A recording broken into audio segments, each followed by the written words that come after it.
नमस्कार। आज हम बात करने वाले हैं एक ऐसे एलिमेंट की जो सिर्फ एक एलिमेंट नहीं है, बल्कि हमारी पूरी दुनिया का कह सकते हैं असली आर्किटेक्ट है।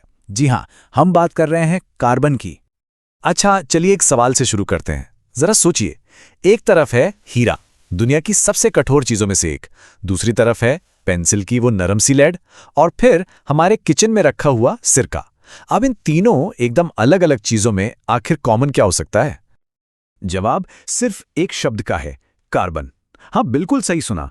ये सभी चीजें अपने कोर में एक ही एलिमेंट से बनी हैं, कार्बन। और यही है आज का हमारा हीरो। और यहीं पर एक बहुत ही इंटरेस्टिंग पैराडॉक्स सामने आता है। देखिए, हमारे एटमॉस्फेयर में कार्बन कितना है? सिर्फ 0.036%। और अर्थ क्रस्ट में और भी कम, बस 0.025%। लेकिन जब बात लाइफ के लिए इसकी इंपॉर्टेंस की आती है, तो वो है 100%। तो सवाल यह है कि इतनी कम मात्रा में होकर भी ये जिंदगी का आधार कैसे बन गया? कमाल है ना? तो चलिए कार्बन की इसी अनबिलीवेबल बिल्डिंग कैपेसिटी के पीछे का राज जानते हैं। आखिर ऐसा क्या खास है इसमें जो इसे इतना वर्सटाइल बनाता है?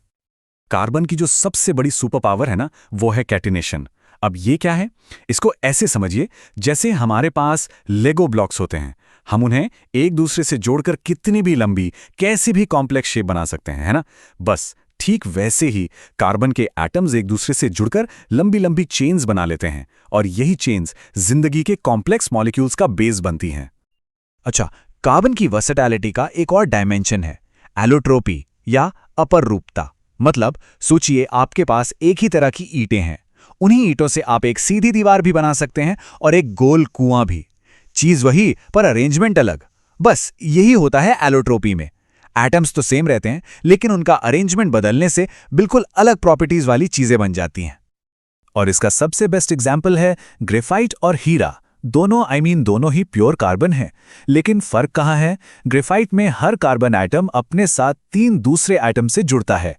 इससे एक लेयर्ड और सॉफ्ट स्ट्रक्चर बनता है। वहीं दूसरी तरफ हीरे में हर कार्बन एटम 4 दूसरे एटम से जुड़ता है और बन जाता है एक super strong, super hard 3D structure. सोचिए, सिर्फ एक बॉन्ड का फर्क और नतीजा जमीन आसमान जितना अलग। और कहानी यहीं खत्म नहीं होती। कार्बन की क्रिएटिविटी का एक और लेवल देखिए।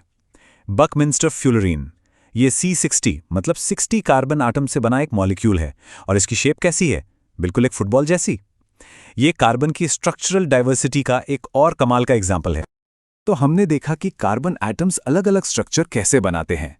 अब आगे बढ़ते हैं और देखते हैं कि ये सिर्फ स्ट्रक्चर्स ही नहीं, बल्कि कंपाउंड्स की पूरी फैमिलीज कैसे तैयार करते हैं।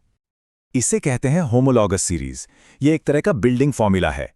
एक फंक्शनल ग्रुप से शुरू करते हैं और उसमें बस एक CH2 यूनिट जोड़ते जाते हैं।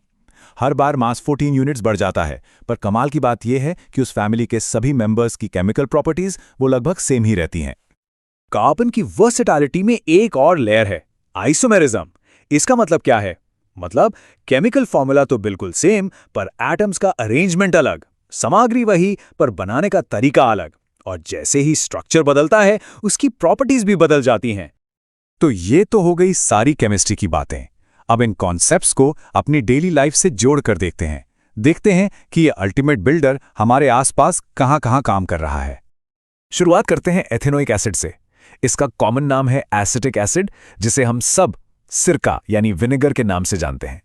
ये कार्बन का एक सिंपल सा पर बहुत इंपॉर्टेंट कंपाउंड है। और हाँ, इसका मेल्टिंग पॉइंट काफी कम होता है, 290 केल्विन। मतलब सर्दियों में ये जम भी सकता है। इसीलिए इसे ग्लेशियल एसिटिक एसिड भी कहा जाता है। अच्छा, हम जो साबुन इस्तेमाल करते हैं वो कैसे बनता है? वो भी कार्बन केमिस्ट्री का ही कमाल है। जिस प्रोसेस से साबुन बनता है उसे कहते हैं सपोनिफिकेशन।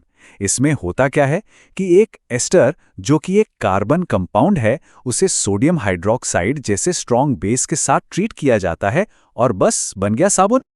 लेकिन एक बात पर सबने गौर किया होगा, साबुन हार्ड वाटर में मतलब खारे पानी में ठीक से काम क्यों नहीं करता, जबकि डिटर्जेंट कर लेता है? इसका जवाब भी इनकी केमिस्ट्री में ही छिपा है। देखिए, साबुन होते हैं फैटी एसिड के सॉल्ट्स, जो हार्ड वाटर में स्कम बना देते हैं, झाग नहीं। वहीं डिटर्जेंट वो सल्फोनिक एसिड या अमोनियम सॉल्ट से बने होते हैं, और उन्हें स्पेशली हार्ड और सॉफ्ट दोनों तरह के पानी में काम करने के लिए ही डिजाइन किया गया है। तो पॉइंट क्या है? पॉइंट ये है कि कार्बन की यही वर्सेटैलिटी हमें डेली लाइफ के प्रॉब्लम्स की सॉल्यूशन बनाने में मदद करती है, जैसे हार्ड वाटर में सफाई की समस्या। कार्बन के कंपाउंड्स को हम अपनी ज़रूरतों के हिसाब से डिज़ाइन कर सकते हैं। तो कार्बन एक ही एलिमेंट जो दुनिया का सबसे हार्ड सब्सटेंस हीरा भी बनाता है और वही एलिमेंट सफाई करने वाला साबुन भी बनाता है। इसकी पॉसिबिलिटीज सच में लिमिटलेस हैं। तो एक सवाल मन में आता है, इस अल्टीमेट बिल्डर की अगली महान रचना क्या होगी? इस सवाल के साथ आज का ये सफर यहीं खत्म करते हैं।